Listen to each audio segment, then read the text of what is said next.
Bok ljudi, ja sam Sara, vaša vlogerica, nadam se da me se sjećate.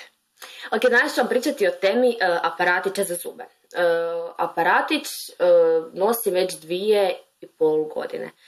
Znači, to nije ništa strašno. Svi koji rade neke procedure oko aparatića, kao ono, boli me, Isuse Bože, to će sad biti strašno. Ne, nikako ne. U povjerenju oni vam pretjeruju, sigurno. Četkajte dobro zube i zubno meso da bi se ne bi počele stvarati aftice. To nije već znači to su one bijele točkice kao da vam malo naoteknu usta ili to po zubnom mesu. Isto se ništa ne bojte. Normalna stvar, ono, tek toliko dok vam se još usta nisu navikla. I ovo tu koristim, ove tu, znači, zelene četkice. Ove tu. I one vam idu među tim bravicama. Koje kao da ne bi ostala hrana zapadnuta. Što se tiče stavljanja, kad sam stavljala aparatić, možda prva 2 tjedna onak bolilo, stezalo preko noći i to, ali kasnije vam to nije apsolutno nikakav problem.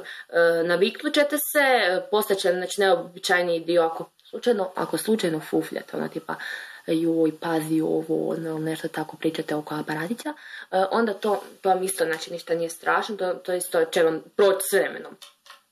Ok, to je sve opet do vaših usta i do toga kako ćete se naviknuti.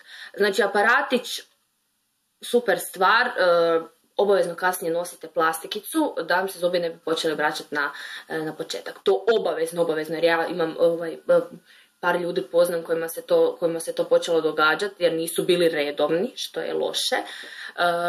I onda je to kasnije bio problemčić. Znate, zato onda ne bi bilo koriste, tako da budite disciplinirani oko aparatića. To je to što vam imam za reći.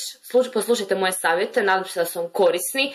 Evo, nadam se da sam malo pomogla i ništa se ne bojte. To je super cool stvar koja će vam popraviti zube, imat ćete prekrasan filmski osmijeh. Eto, pusa svima.